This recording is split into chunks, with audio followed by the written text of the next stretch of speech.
Here we are. It's 2024. We're coming up on 2 years of this podcast now. And I am wearing probably the same shirt that I was wearing in the last podcast.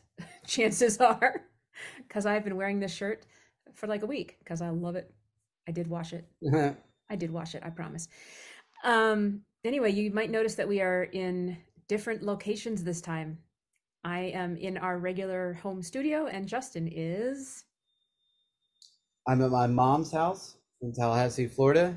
Um, I'm in what has been my office for the past few days. And I came Right. back sooner than you did because I needed to just get back to work.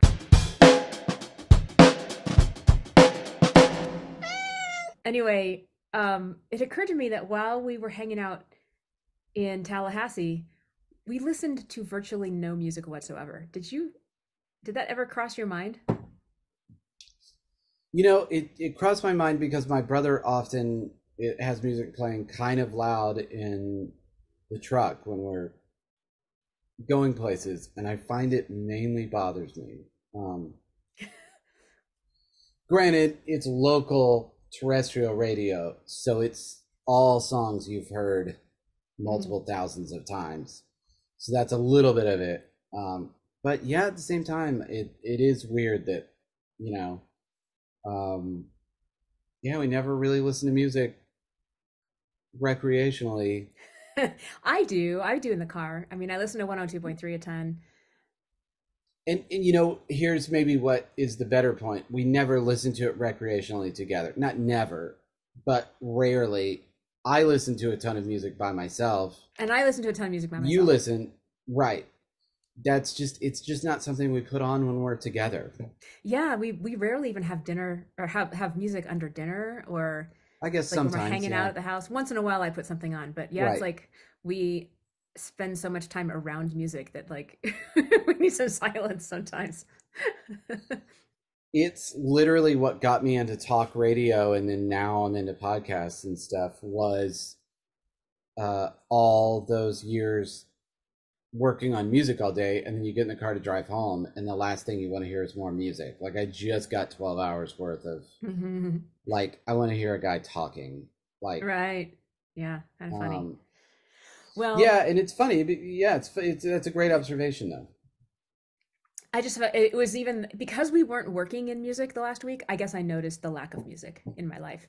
And it was Right. okay, but it was like really like I think I Oh, you might have felt the gone a lack. couple days without hearing any music at all. But I'm diving right back in. I actually have church gigs the next 2 weekends. I just looked at my calendar and realized that. So I'm learning some church music right now for this Sunday. And I've been working on, I'm back to playing bass. And I have my fingernails grew out a little bit while I was Yeah, I was going to on ask. You were vacation. talking about that. Yeah. I mean, they're just, they're not, they're not long, but I mean, they're normally not there at all. They're just, I keep them super short. And I am really liking the sound of, it sounds like a pick, but not quite. It's giving me this little, like this real pling that I'm enjoying. And it's fun to just kind of like barely touch the strings, but like get this little cut thing. Anyway, I'm enjoying that. We'll see if I keep that. I probably won't because it makes it hard to play without that sound, right?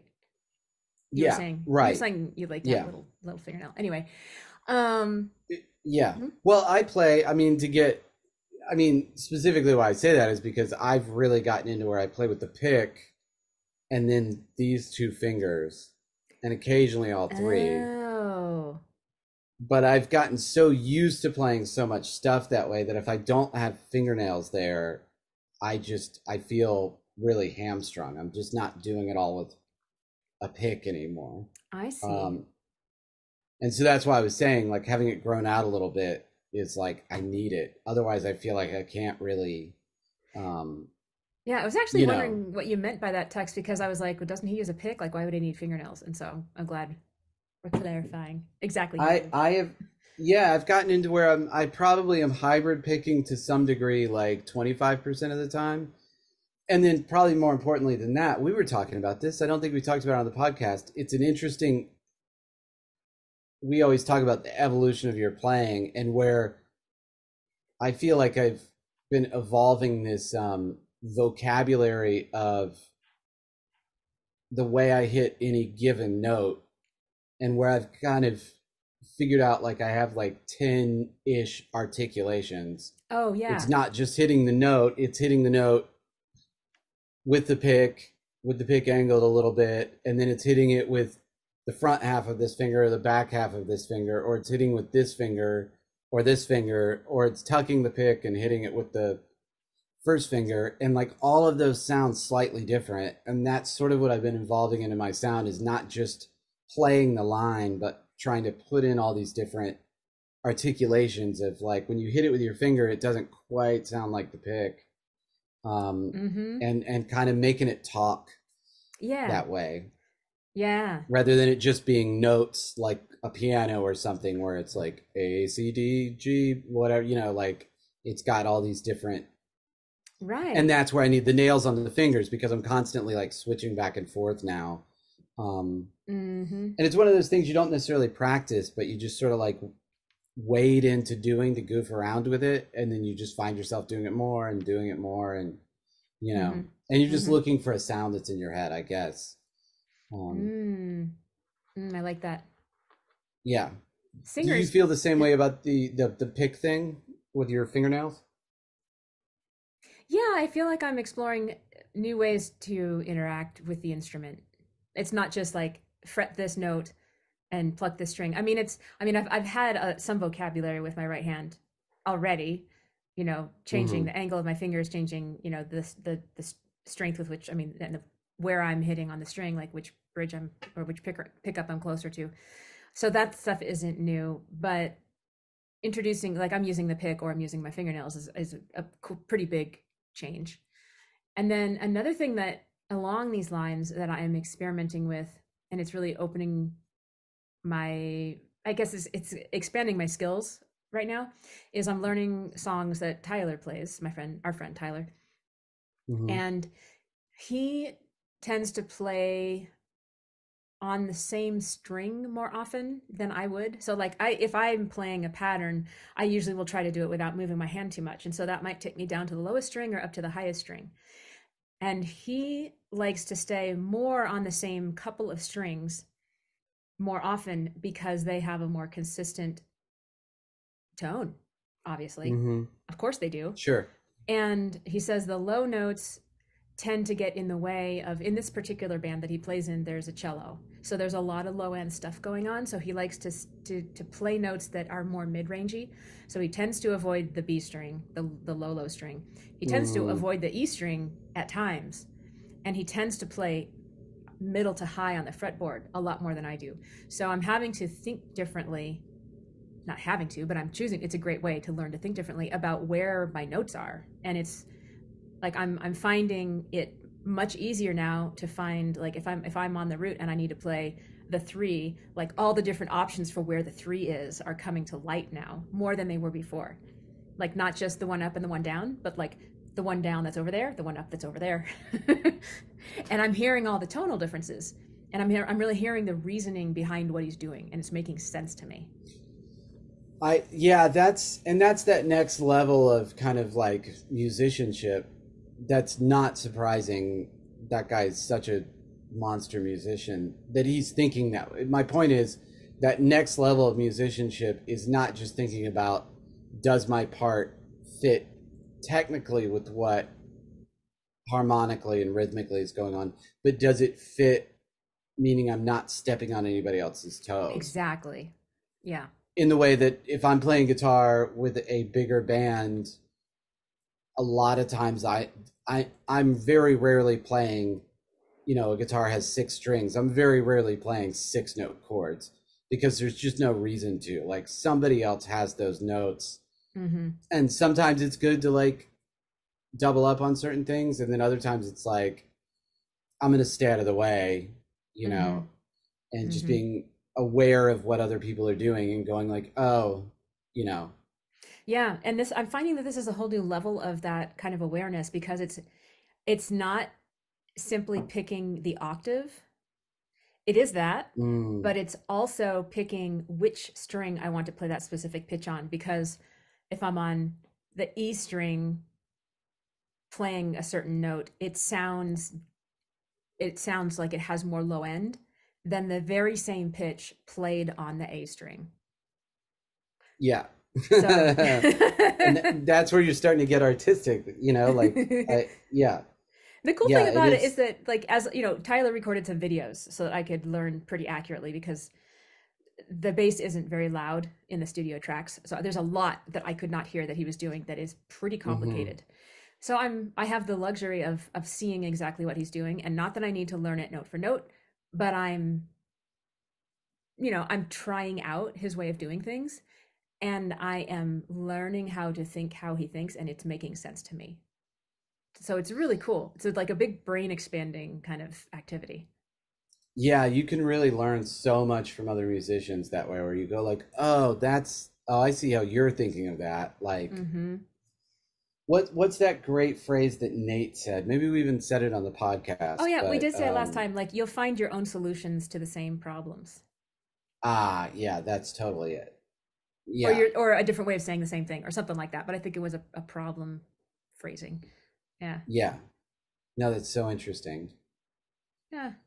Well, so let's talk about the last week. I think it's very fair for you to share a little bit of your airplane story.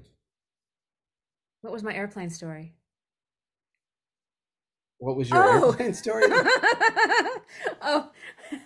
Well, we both have an airplane story. I guess we talked about that one, right? Yeah, Going but out. So you were flying back to back to Denver from Tallahassee. yeah, same Got airline. to Charlotte. American Airlines got to Charlotte. Then we got on the plane to go to Denver, and after an hour in the air, the pilot came on and said we were going to have to turn around and go back to Charlotte because the lavatories were full. And I was like, that sounds like an avoidable problem to me. Yeah, I mean, he. I'm pretty sure it was true because he was like, yeah. So I don't know if you guys have noticed, but we've already had to block off the first class lavatory. That's not usable anymore, and the ones in the rear are kind of use at your own risk. And I was like, what does that mean? What? So I was so glad that I did not drink a bunch of water before getting on that flight because I made it all the way back to Charlotte without having to risk using the lavatory. So yeah, then it was like a 3 hour wait before we got on a plane. Yeah. So I got home at 1:30 in the morning instead of like 9. So out of 4 flights on American for the holidays, 2 of them had to turn around and return to their original And city. again, I'm sure they are perfectly safe, but the hassle alone of like and getting an hour out. I mean, that's like it's one thing if you're 20 minutes out and that's a pain, but like getting a whole hour out and then I flying know. an hour back, like Yeah. It just yeah. made me wonder about lack of following procedures. Lack of procedures or lack of following them. Because it seems like all 3 problems that we have had to turn around for Right. have been like, oops, forgot to close the door, or oops, forgot to empty the lavatories sorts of problems. Like, not, anyway, whatever. This isn't Yeah, I musical, mean, but not to. this. No, no, no. Well, it's it's travel and it happens, and it's sort of like I keep thinking of the thing you were saying with ConCan when you were doing shows with them this summer, those fly shows where you were like, whenever possible, let's fly in a day early because you just do not know what's going to happen anymore. Like Yeah. it's just stopped being this like my flight's supposed to get in at 2 p.m. It will definitely be on at 2 p.m. And it's like, Yeah. no, might Can't not count be. on that anymore. Yeah. Yeah, for Yeah. sure. But you got back to Denver and you got right back to work. Yeah, because I had I have stored to up a bunch of compliment energy. you. Yeah, you sure had. Your new How to Performance High poster graphic is unbelievable. Thank you. So I I hope it's hope you good. won't. Yeah, and you won't probably mind me saying it's a little bit of a bite on the Alamo movie theaters, How to Alamo. Yeah. But the How to Performance High thing is so much deeper because it's like such a thing about um, just how you sort of that loop of setting a goal, all the steps through it. Last goal is celebrate that you reached that goal, Or and last then you're step back is around the celebrate. circle. The Yeah. last step, sorry, and then you're back to let's set Raise the another bar. goal. Raise the bar. Do it again. Yeah, I'm excited because I think it's going to keep people in the right mindset. Mm-hmm.